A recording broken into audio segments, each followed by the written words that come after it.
আসসালামু আলাইকুম রহমতুল্লাহ।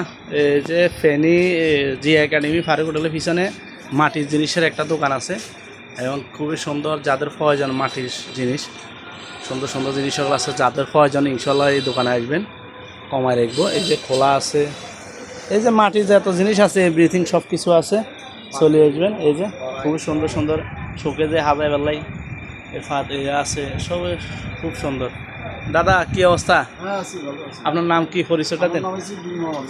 জায়গার নাম এখানে? জায়গা হলে ফেনী, ফারুক হোটেলের পিছনে, যে ফেনী ফারুক হোটেলের পিছনে যে একাডেমি স্কুলের গেটের সামনে, প্রাইমারি স্কুলের গেটের সামনে। আচ্ছা, হ্যাঁ, এই যে যাদের প্রয়োজন দাদার দোকানে চলে আসবেন। হ্যাঁ, ভালো ভালো জিনিস আছে, সবই মাটির জিনিস। এই যে ফ্যানের তাক টুকলো, যাদের শহরের ব্যাংক ট্যাঙ্ক টাকা জমাবেন, সব কিছু দাদার দোকানে আছে, চলে আসবেন ফেনী ফারুক হোটেলের পিছে। তো যারা যারা ভিডিওটা দেখবেন শেয়ার করে দিবেন, আর দাদার দোকানে চলে আসবেন। দাদার ফোন নম্বর দিয়ে দিব। ওকে।